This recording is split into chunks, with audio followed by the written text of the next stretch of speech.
জাতীয় মসজিদের খতিব আক্ষেপ করে বলেছেন, জাতীয় মসজিদে কেউ জাতীয় ইস্যুতে গাইডলাইনের জন্য আসে না, এখানে আসে শুধু পানি পড়ার জন্য। জাতীয় মসজিদে জাতীয় কোনো ইস্যু নিয়ে কোরআন সুন্নাহর আলোকে, শরীয়তের আলোকে এই বিষয়ে আমাদেরকে গাইড দেন, এই কথা বলার জন্য এখানে কেউ আসে না। আসে শুধু পানি পড়ার জন্য, আসে হুজুর দোয়া রাখেন, দোয়া করেন, এই কথার জন্য।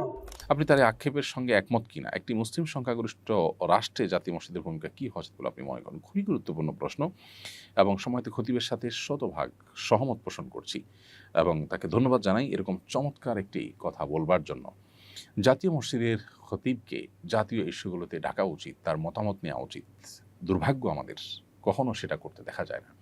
এদেশের যদু মধু এবং এমন অনেক মানুষকে জাতীয় বিষয়ে ডাকতে দেখা যায় যাদের সাথে এদেশের মানুষের কোনো সম্পর্ক নেই। জাতীয় মসজিদের খতিবের সাথে এদেশের লক্ষ লক্ষ কোটি মানুষের সম্পর্ক, সুনিবিড় সম্পর্ক, অগাধ শ্রদ্ধা, ভক্তি, ভালোবাসা। সেই মানুষটার বা সেই চেয়ারে থাকা মানুষটার মন্তব্য বা তাঁর মূল্যায়ন বা তার অভিমত কখনো জাতীয় ইস্যুগুলোতে জানতে চাওয়া হয় না। এটা জাতি হিসেবে আমাদের জন্য দুর্ভাগ্যজনক। কেন আমরা পিছিয়ে আছি?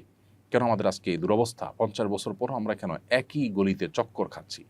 আমাদের সমাজে সাধারণ মানুষের সাথে সম্পর্ক নাই, বিদেশি এজেন্ডার ধারক এইরকম মানুষদেরকে দেখা যায় নীতি নির্ধারণী জায়গায় তাদের ভূমিকা রাখতে। তাদেরকে বারবার তাদের কাছে মাইক ধরা হয়, তাদের দিকে ক্যামেরা ধারণ করা হয়।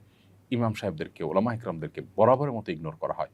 জাতীয় মসজিদের ইমাম সাহেবকে শুধু পানি পড়ার জন্য ব্যবহার করা এবং দোয়ার জন্য ব্যবহার করা, তাকে জাতীয় ইস্যুতে এঙ্গেজ না করা, শুধু তিনি নন, অন্যান্য ওলামা ইকরামকেও দেশের মূল ধারার সাথে এঙ্গেজ না করা, তাদেরকে অন না করা এবং তাদেরকে আপন না করা, রাষ্ট্র তাদেরকে ব্যবহার না করার ফলে রাষ্ট্র পিছিয়ে আছে। ৪ লক্ষ মসজিদের ইমাম খতিবরা যদি রাষ্ট্রকে অন করেন, সেই সুযোগ তারা পান, রাষ্ট্র যদি তাদেরকে সেই সুযোগ দেয়, তাহলে রাষ্ট্রের চেহারা পরিবর্তন হতে খুব বেশি সময় লাগবে না। বিধায় জাতীয় মসজিদের এই খতিব সাহেবের এই আক্ষেপের সাথে আমি পরিপূর্ণই একমত এবং এই অবস্থার অবসান হওয়া উচিত। নতুন বাংলাদেশে সংস্কারে অন্তত এই বিষয়টি বিশেষভাবে গুরুত্ব দেওয়া উচিত বলে আমি মনে করি। বাংলাদেশে জাতিসংঘের পরবর্তী আবাসিক সমন্বয়ক হিসাবে নিয়োগ পাওয়া কূটনীতিক একজন সমকামী, বিষয়টি জাতিসংঘ সদর দপ্তর থেকে বাংলাদেশকে জানিয়ে এগ্রিমেন্ট চাওয়া হয়েছে। নতুন দূত তার সমকামী পার্টনারকে নিয়েই বাংলাদেশে আসতে চান বলে জানিয়েছেন কূটনৈতিক সূত্র। এক্ষেত্রে বাংলাদেশের কী করণীয় উচিত বলে আপনি মনে করেন? খুবই দুর্ভাগ্যজনক একটি ঘটনা এবং এই ঘটনায় অন্যদের মতো আমরাও সংক্ষুব্ধ হয়েছি একজন নাগরিক হিসাবে দেশের। আমি মনে করি যে জাতিসংঘ এক্ষেত্রে অপেশাদার আচরণ করেছে।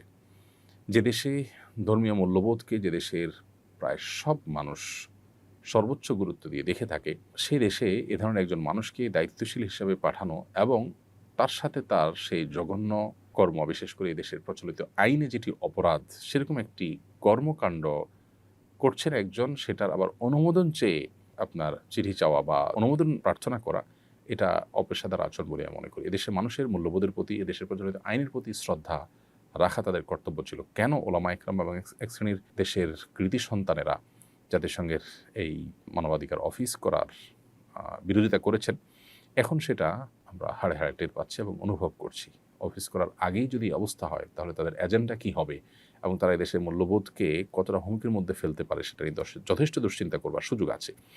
অতএব বাংলাদেশের উচিত, প্রচলিত আইনে যেহেতু সমকামিতা অপরাধ, অতএব সুস্পষ্টভাবে প্রকাশ্যে ঘোষণা দিয়ে এরকম কর্মকাণ্ডে লিপ্ত থাকা ব্যক্তি কোনোভাবেই এদেশে তথাকথিত মানবাধিকার এর প্রতিষ্ঠার কাজ করতে পারেন না। তাকে পরিষ্কারভাবে ডিনাই করা উচিত এবং এক্ষেত্রে এদেশের ধর্মীয় এবং সামাজিক মূল্যবোধের প্রতি শ্রদ্ধা দেখানোটা তাদের কর্তব্য ছিল। কিভাবে তারা সেটাকে বৃদ্ধাঙ্গুলি দেখিয়েছে বা কিভাবে সেটার বিরুদ্ধে তারা বাংলাদেশের কাছে প্রস্তাব পাঠিয়েছে, সেটা আসলে বোধের অগম্য। বিধায় এই বিষয়টা নিয়ে ওলামা ইকরাম এবং সর্বস্তরের মানুষের সোচ্চার হওয়া দরকার এবং সরকারের যথাযথ সিদ্ধান্ত গ্রহণ করা উচিত বলে আমরা মনে করি। আমি একজন শিক্ষক, আমার নির্ধারিত বিষয়ের পরীক্ষায় কম নম্বর পেয়ে একজন শিক্ষার্থী আত্মহত্যা করেছেন। যদিও এতে আমার কোনো অন্যায় ছিল না, তবু আমি অনুশোচনায় ভুগছি। কম নম্বর পেলে আত্মহত্যা করার প্রবণতা রোধে করণীয় কি? এজন্য অতিমূল্যায়ন করে বেশি নম্বরও তো দিতে পারি না, পরামর্শ দিয়ে বাজিত করবেন। সম্মানিত শিক্ষক, আপনার এই অনুশোচনাটা, এটা আপনার দায়িত্ববোধের জায়গা থেকে, এটা আপনার মানবিক যে দিক আছে আপনার মধ্যে, সেই জায়গা থেকে হয়তো আপনি অনুশোচনায় ভুগছেন। আপনি নিজেও হয়তো বুঝতে পেরেছেন যে এখানে আসলে আপনার কোনো দায় নেই, আল্লাহর কাছে আপনি দায়ী হবেন না ইনশাআল্লাহ। কোনো শিক্ষার্থী পরীক্ষা খারাপ করলে আপনি তার খাতায় সে যা পেয়েছে সেই অনুযায়ী আপনি মার্ক দিবেন, এটি আপনার কর্তব্য। সেটা না করলে বরং অতি মূল্যায়ন করে যদি বেশি নম্বর দেন সেক্ষেত্রে এটি হবে খেয়ানত, এটা হবে অন্য শিক্ষার্থীর প্রতি অবিচার এবং জুলুম। এজন্য অতি মূল্যায়ন করা যাবে না। আপনি আপনার দায়িত্ব সঠিকভাবে পালন করবেন। কোনো শিক্ষার্থী যদি বিপদগামিতার পথে পা বাড়ায় তার দায় তার নিজের একান্ত।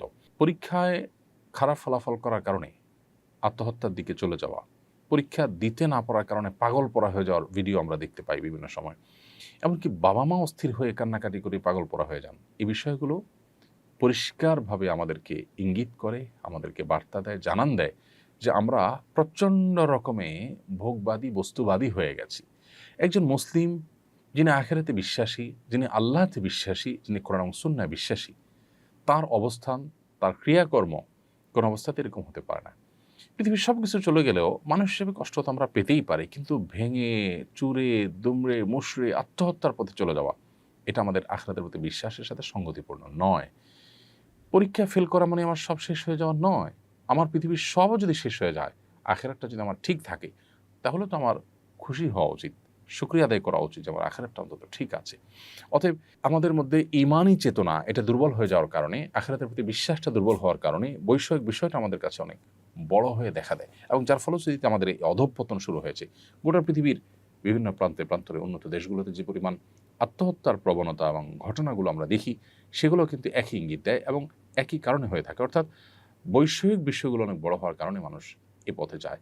একজন মানুষ যখন প্রকৃত অর্থে যখন তিনি আল্লাহর প্রতি বিশ্বাসী, আখিরাতের প্রতি বিশ্বাসী হবেন, তার দ্বারা কখনো এটা সম্ভব না। আল্লাহ বলেছেন, ওয়ালা ইয়াইআস মির রাউহিল্লাহি ইল্লাল কওমুল কাফিরুন।